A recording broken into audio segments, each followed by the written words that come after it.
Good morning, dear students. I am Rajesh, and you are watching Learning with Rajesh YouTube channel. Dear student, in 10th class history, prescribed by CBSE, we have started lesson number 1, and the name of lesson is The Rise of Nationalism in Europe.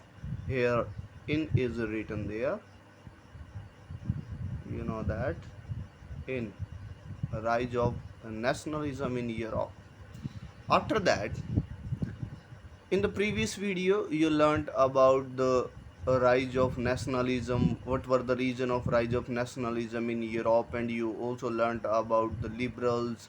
And the previous video, you learned about the age of revolutions in Europe, 1830 and 1848. So you learnt about the revolution of 1830. We will read about the revolution of 1848 in France, and then we will read about Frankfurt Parliament, unification of Germany and Italy. That's all we will read about today in the video. So let's start the first one topic. In 1848, the revolution of the liberals.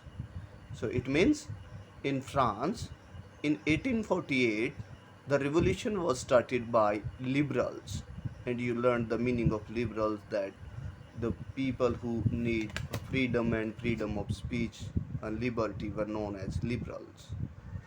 In February 1848 a revolution took place in France.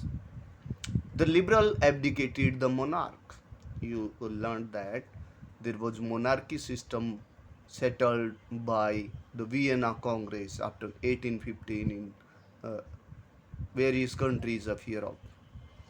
So the liberals abdicated the monarch in that revolution of 1848. And next, they proclaimed for a republic system. It means they demanded that there should be a republic system in France. And they also demanded for constitution. The country should be run through a constitutional provision. And next, they wanted a freedom of press and association should be there. It means they were in favor of freedom of press. It means freedom of speech should be there. And the next, association, they can form any association to protest the government. I hope you learned all 4 5 points. What were the main region, or what were the main event that took place in the revolution of 1848 in France? And nextly, Frankfurt Parliament.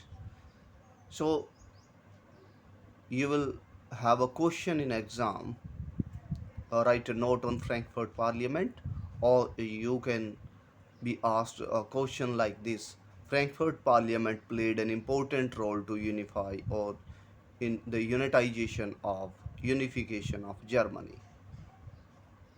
Explain the statement. So we will learn about Frankfurt Parliament now. On 18 May 1848, it will be the objective type question in exam. When was Frankfurt Parliament held? And you will write that on 18 May 1848.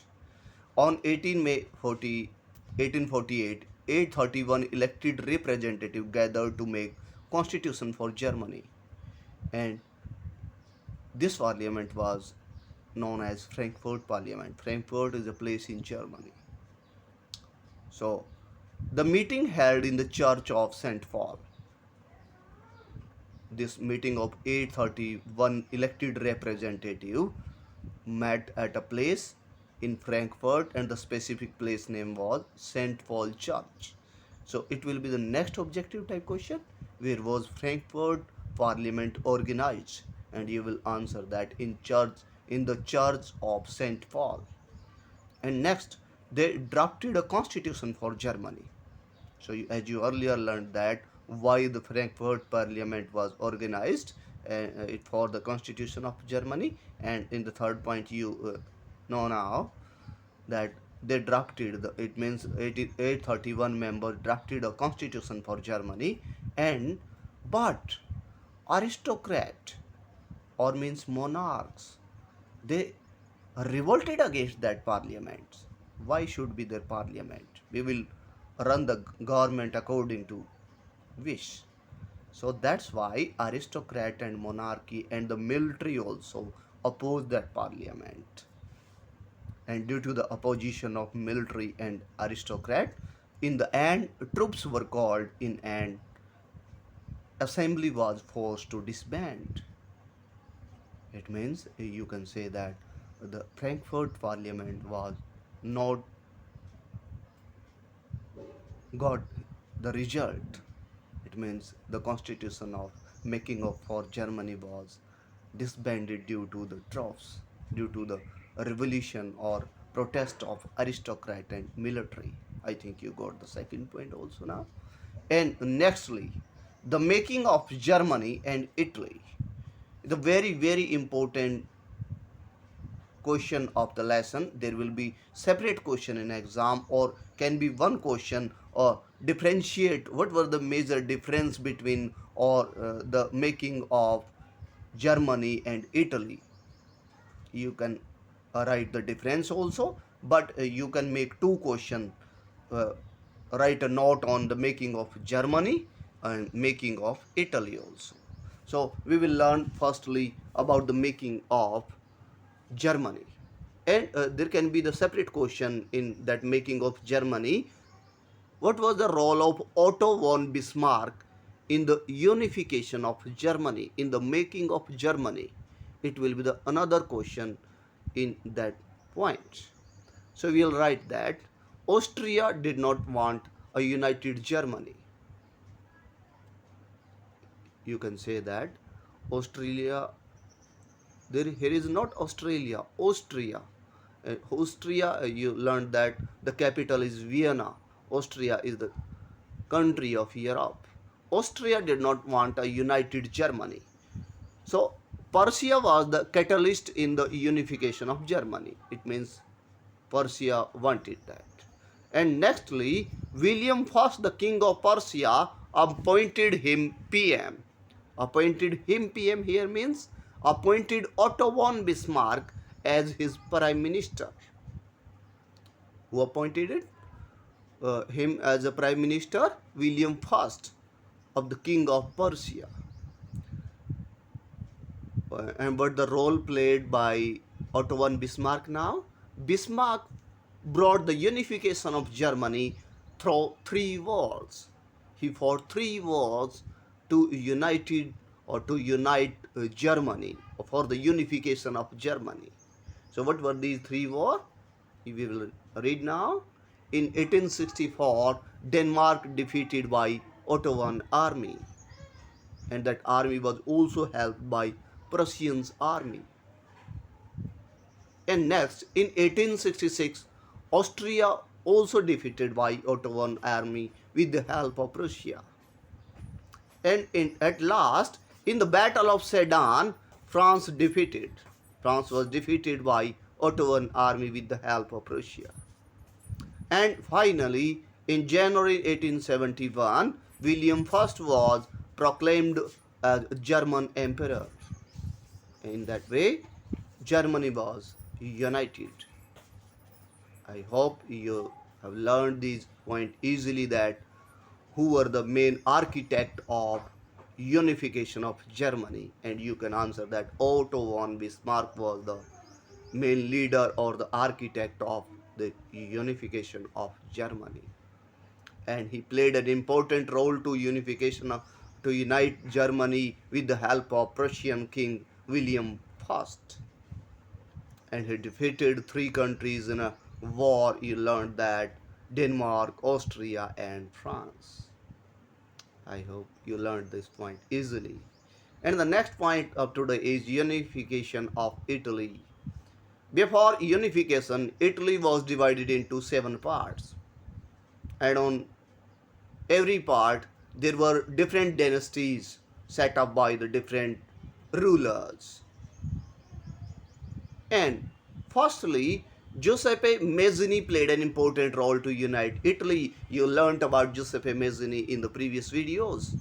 So you learned the meaning of revolutionary at that time, and that revolutionary, the example you learned that Giuseppe Mazzini was also the revolutionary of Italy, and he wanted that Italy should be united, and it is the wish of God also. And he to unite Italy, he made two groups, two associations named as Young Europe and Young Italy. You learned. I hope you learned. And now Giuseppe found two groups or two associations to unite Italy, and I told you just now the name of these two groups, Young Europe and Young Italy. And next, he made Red Shirt organization to support peasants that were against the monarchy system and the aristocrat, that peasants have problem about the revenue system and about the land distribution. That's why Giuseppe Mazzini made an organization named as Red Sir to support that peasants. And nextly, after Giuseppe Mazzini, it was Cavour who headed the responsibility to unite Italy. The, he made a treaty with France to unite Italy. So you can learn that the next responsibility to unite Italy was given to that Cavour. Cavour was the leader of Italy, as you learned about Giuseppe Mazzini. And the main thing made by Cavour, that he made a treaty with France to unite Italy, a diplomatic treaty, you can say. And next, at last, Garibaldi played an important role to unite Italy. So you learned that in the unification of Germany, only one person played an important role, named as Otto von Bismarck. But on the other hand, in the unification of Italy, there were three, four main leaders who played an important role to unite Italy. And you learned that Giuseppe Mazzini, Cavour, and Victor Emmanuel, and Garibaldi. So Garibaldi also played an important role to unite Italy. And last 1861, Victor Emmanuel II, you also can say that Victor Emmanuel II also played an important role to unite Italy. So that's why in 1861, Victor Emmanuel II was proclaimed the king of united Italy, and Rome was declared the capital of Italy. You can write that. I hope you learned all four major points we have discussed today in an easy way. And thank you for watching my this video. And if you are new on my YouTube channel, please subscribe the channel, like and share also. Thank you and have a nice day. Happy Raksha Bandhan and Jai Hind, Vande Matram.